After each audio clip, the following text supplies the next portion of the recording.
Taking pictures and selling them is not only a great way to make money, but it's also very fun to do. In this video series, I'm going to be talking about stock photography online.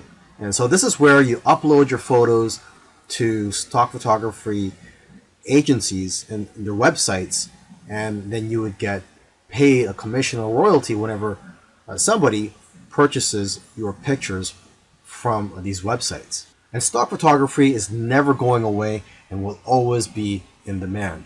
Although I must warn you, it is harder to make money selling photos nowadays than it is before, say a few years ago, because of the competition. However, there are people who are making six figures per year with stock photography. And this video series was created to help you rise above your competition. Lastly, I just want to say that stock photography is a great learning experience, and you're going to become a much greater photographer because of it. It's also satisfying when you see companies using your work and knowing that your work has value. And like I said earlier, it's fun.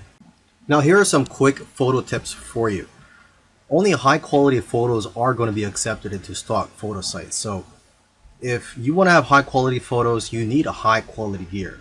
So I highly recommend that you use a DSLR camera, and a plain 50mm lens is just fine. Now you're going to want to try to take pictures that are difficult for regular people to take with their smartphones.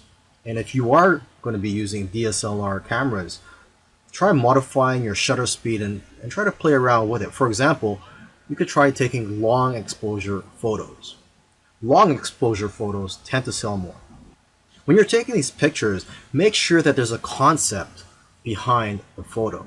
You have to try to capture photos with intention, and also try to make your photos socially relevant.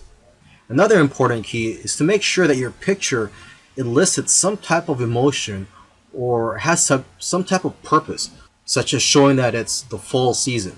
Now, photos that do well are in the niches related to food, health, beauty, fitness, money, and business. You also have to remember to leave some room for copy and text for the users to put on the photo. And you should know that photos are not going to be accepted if there are brands, names, or license plates in the background. And if you have models in your photos, they will have to sign a release form. Now that you've taken some pictures, where do you sell those pictures online? Well, the easiest way to find these sites is just to type in stock photos on Google, and you'll find plenty of stock photography websites where you can upload your photos. Now, let me just give you some of the top sites out there. Okay, there is Pond5, which pays 50% of the sale, Alami, which pays 40% royalty per photo, and there is one photographer that I know of who makes $100,000 per year from just this one website.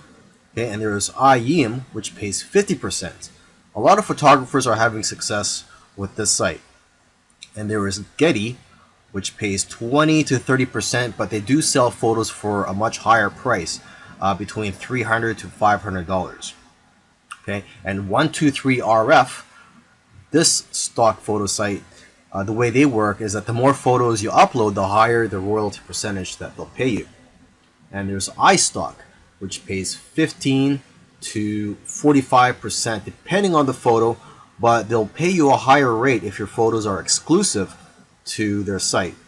And there's DreamsTime, which has a very thorough approval process, but if you do get approved, they'll pay you 25 to 50% royalty and up to 60% if your photos are exclusive with their site.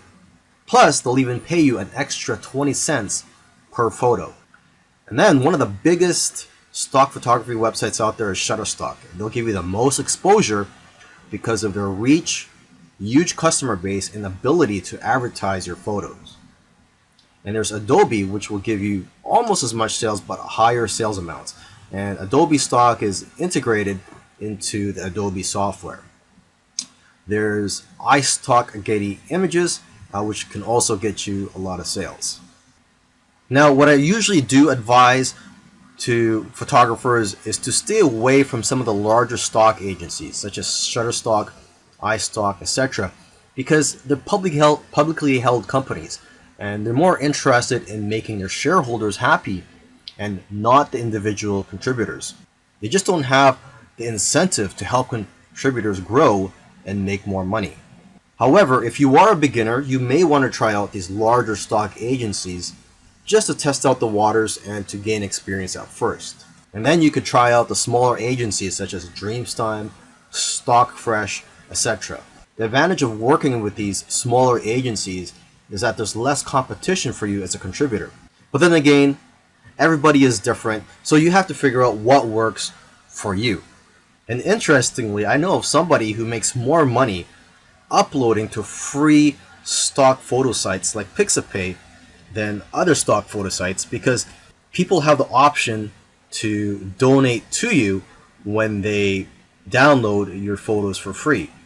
In the previous video where I spoke about where to sell your photos online, I forgot to mention that you could also sell your photos directly from your phone, and there are a few apps available for that, but the most popular photo app right now is one called phots. And with phots you download it, and I believe it's available both for the Android and the iPhone, and you get 50% of the sale. But you can make more money by joining what they call missions on phots, and these missions are sort of like projects for brands and other companies.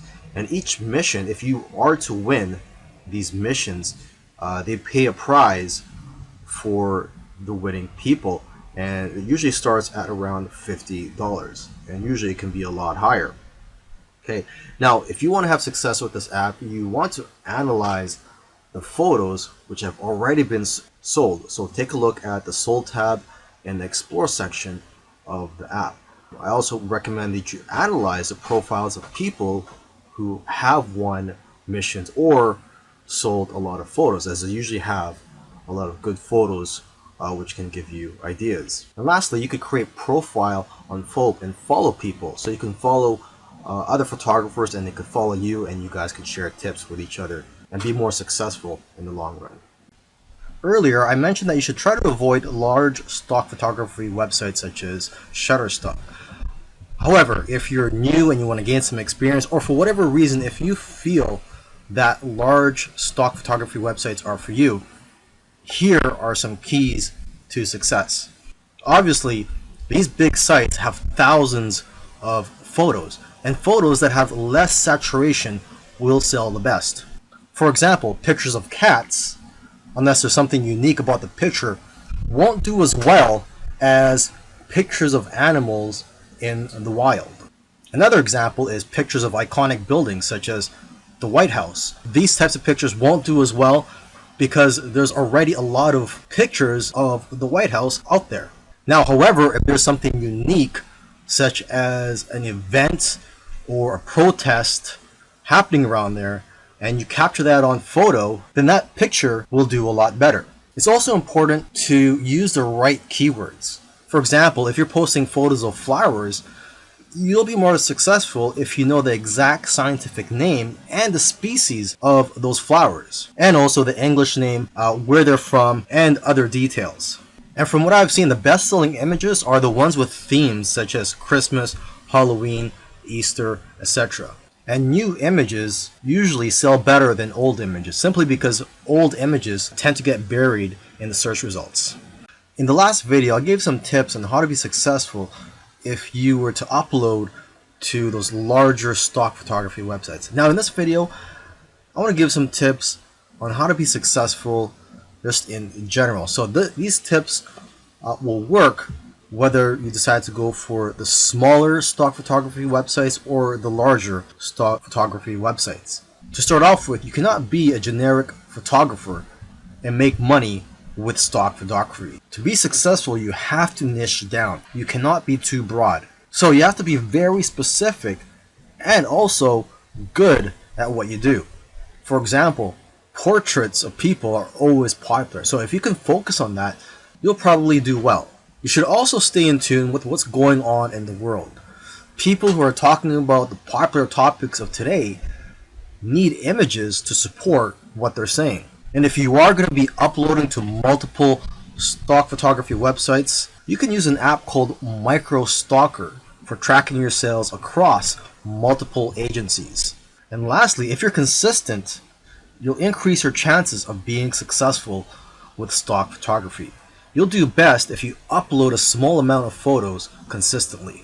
Selling your photos on stock photography websites is great. However, there is a lot of competition and it is harder to make money nowadays than it is in the past. So one thing I like to tell people who are involved in stock photography, if they want to take their business to the next level, is to start their own website and just sell photos from your own website.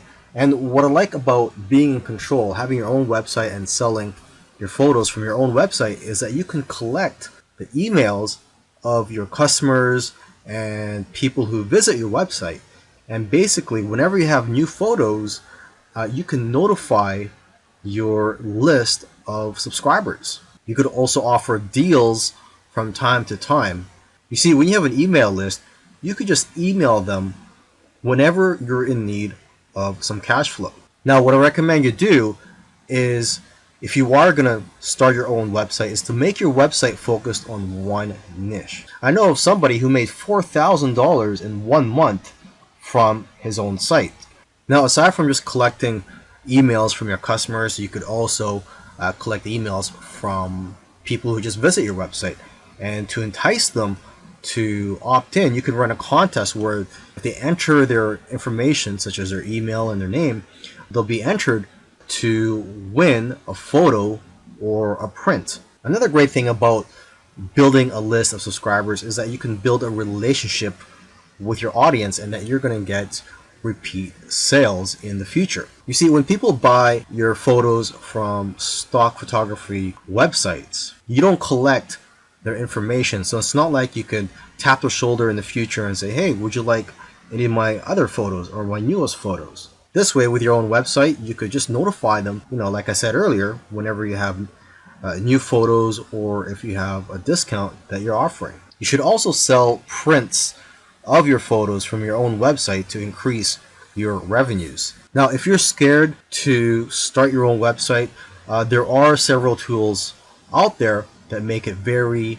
easy for you. And one tool that I highly recommend is called Shopify. One good feature of Shopify is that they will contact somebody who abandoned their shopping cart and they'll get reminded to purchase from you. And there's all types of themes available for you to use from Shopify. And once you have your site up and running, you could use Facebook ads to drive traffic to your site.